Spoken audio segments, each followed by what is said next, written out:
ఓం శుభంకర్యే నమః. నిఖిల శ్రేయోదాయని సర్వకార్య సిద్ధిప్రద పరబ్రహ్మస్వరూపిణి శుభంకరీ నమోస్తుతే. వక్రతుండ మహాకాయ సూర్యకోటి సమప్రభ నిర్విఘ్నం కురు మే దేవ సర్వకార్యేషు సర్వదా.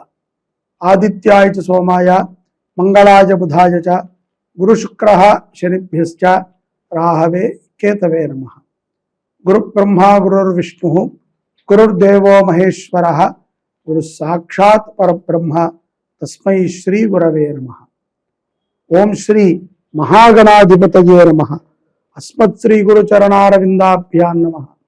శ్రీ శ్రీ శ్రీ గణపతి సచ్చిదానంద సద్గురుభ్యో నమో నమః. వృశ్చిక రాశి వారికి 15వ తారీఖు తర్వాత అమావాస్యకి కొద్దిగా ముందు వ్యాపారస్తులకి ముఖ్యంగా జాయింట్ కంబైన్డ్గా వ్యాపారం చేస్తున్నటువంటి వారు కొంత మీ యొక్క పార్ట్నర్తో శత్రుత్వము ఏర్పడేటువంటి అవకాశాలు, మాటా పెరిగేటువంటి అవకాశాలు ఉంటాయి.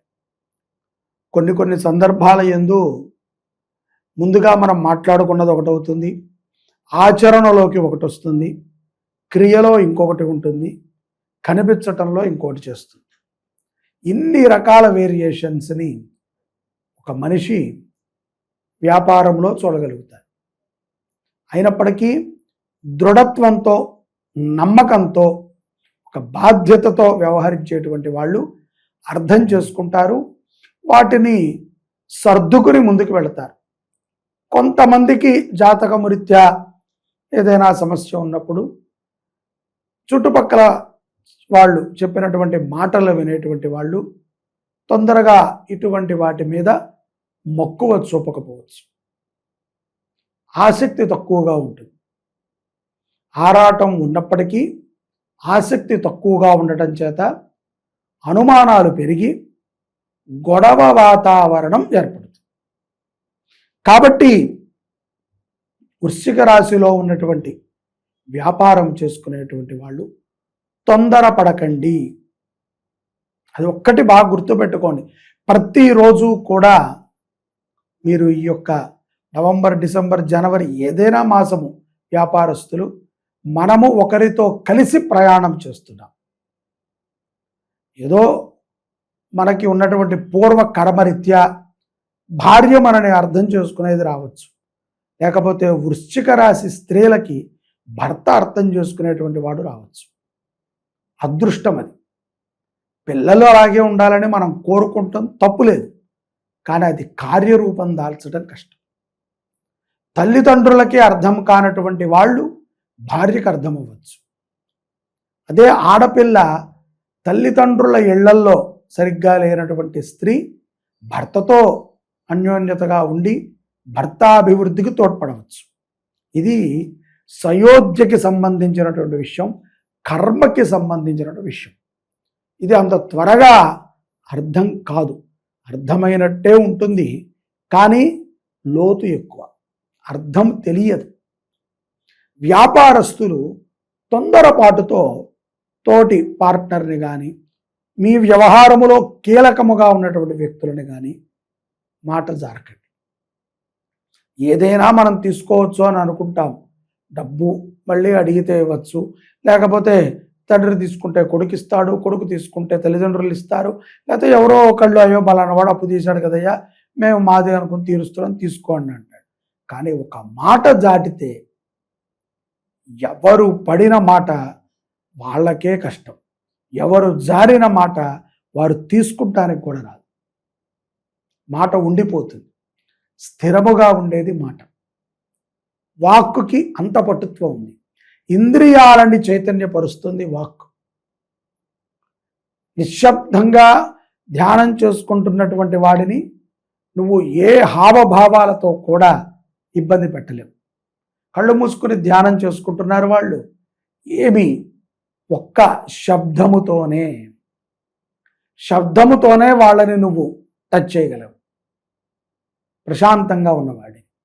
అలాగే ఒక ఆనందంగా ఉన్నటువంటి కుటుంబానికి ఒక శబ్దం మనిషికి ఇంద్రియాలన్నిటిలో నుంచి కంటే కూడా నోటి నుంచి వచ్చేటువంటి శబ్దము దారుణమైనటువంటిది. ఈ శబ్దము స్పష్టంగా ఉండాలి. వ్యాపారస్తులు దాంట్లో ఇబ్బంది పడతారు. ఉద్యోగస్తులు కూడా బాస్ ఏదో అన్నాడు, కోపం వచ్చింది, మారిపోతా, కిరాణా కొట్టు పెట్టుకుంటా, లేకపోతే కిళ్ళీ కొట్టు పెట్టుకుంటా అనేదో మనం అంటాం. చేయగలమా అండి? చేయలేము. సర్వసుఖాలకి కూడా అలవాటైనటువంటి శరీరము, సమాజంలో గౌరవంగా బతకటానికి సిద్ధపడినటువంటి ఇంద్రియాలు, వీటన్నిటినీ తీసుకెళ్ళి నువ్వు రోడ్డును కూర్చోబెడతానంటే నువ్వు వెళతావేమో కానీ ఈ ఇంద్రియాలు కదలవు. మనస్సు ఒప్పుకుంటుందేమో కానీ బుద్ధి ఒప్పుకోదు. బుద్ధి ఒప్పుకున్న చెయ్యి ఒప్పుకోదు. చెయ్యి ఒప్పుకున్న శరీరం ఒప్పుకోదు కింద పడుకుంటానికి. వీటన్నిటినీ కూడా మనం దృష్టిలో పెట్టుకోవాలి. ఆత్రం అనేటువంటిది వీటన్నిటినీ కూడా కప్పిపుచ్చుతుంది. తొందరపాట్లో నీ చేత పొరపాటు చేయిస్తుంది. ఉద్యోగస్తులు కూడా జాగ్రత్తగా ఉండాలి. మీ యొక్క శ్రమకి తగ్గ ఫలితము తథ్యముగా లభిస్తుంది. విదేశాలలో ఉన్నటువంటి వారు బాగా గుర్తుపెట్టుకోండి. ఇప్పుడేదో అన్నీ బాగున్నాయి, మనము పావలా చెప్పి ₹10 చేస్తున్నాం, ₹10 చెప్పి రూపాయి చేస్తున్నామని మీరు అనుకుంటున్నారు. కానీ బాగా గుర్తుపెట్టుకోండి, కానీ చాలా తప్పిదాలు చేస్తున్నారు. ఎంతో రకములైనటువంటి మోసాలకి కొరగడిగినటువంటి వ్యక్తులతో మీరు ఉంటున్నారు. అటువంటి వారిని తక్షణమే కట్ చేయండి. ఈ ప్రభావము కుటుంబానికి మీరు అందించిన వారు అవుతారు. ఎవరైనా సరే కుటుంబానికి మంచి చేయాలనుకోవాలి తప్ప చెడు చేయాలనుకోకండి. ధర్మ మార్గంలో వెళ్ళేటువంటి వ్యక్తికి సహకరించండి. ప్రయాణములు చేసేటప్పుడు చాలా జాగ్రత్తగా ఉండాలి.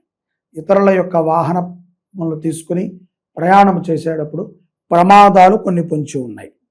ఒక సమస్య తీవ్రముగా ఇబ్బంది పెడుతూ ఉంటుంది వృశ్చిక రాశి వారు. కాబట్టి అది సమస్య అన్న విషయం మీకు కూడా తెలుసు కాబట్టి దానిని నిదానముగా తుంచివేయండి. మొరటిగా పీకినట్లయితే కనుక మీ శ్రమ, మీ కష్టము మొత్తము కూడా వృధా అవుతుంది. అలాగే కోర్టు వ్యవహారాల యందు సుముఖత లభిస్తుంది. పరమాత్మ ఎంత మంచివాడో చూడండి. ఎన్ని కష్టాలు ఇచ్చినప్పటికీ సత్ఫలితాలని వృశ్చిక రాశి వాడికి ఇస్తారు. సోదరులతో ఉన్నటువంటి విభేదాలు మరింత పెరుగుతాయి. విజయం సాధిస్తే ఎవరూ కూడా మెచ్చుకునేటువంటి అన్నదమ్ములు తక్కువ ఉంటారు కదా, ఏదో ఒక రక గొడవ ఉంటుంది. అలాగే పరస్త్రీల యొక్క ఆదరణ బాగా లభిస్తుంది వృశ్చిక రాశి వారికి.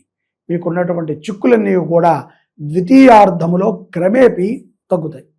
ద్వితీయార్థము అంటే నవంబర్ 15వ తారీఖు తర్వాత నుంచి అమావాస్యకు కొంత ముందుగా ఒక 2 రోజులు 3 రోజుల ముందు నుంచి కొంత తగ్గుముఖం పడతాయి. ఈ యొక్క మాసములో నిత్య శివారాధన చాలా విశేషమైనటువంటి ఫలితాలను మీకు ఇస్తుంది. నిత్యము కూడా తమ గోత్రనామాలతో ఈశ్వరుడికి అభిషేకం చేయించుకోండి. అలాగే తాము చేసేటువంటి ధార్మికమైనటువంటి కార్యక్రమాలలో నలుగురిని కూడా భాగస్వాములను చేయండి. సోమవారము పూట ఆవు నెయ్యిని దానము చేయండి వృశ్చిక రాశి వారు. అలాగే ఎక్కడైనా అన్నదానము జరుగుతుంటే ఆవు నెయ్యి కానీ లేకపోతే శనగలని కానీ దానముగా ఇవ్వండి.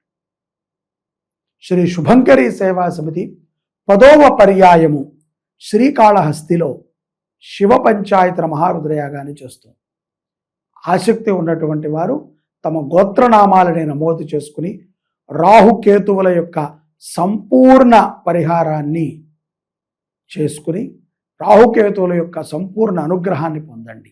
జై శుభంకరి.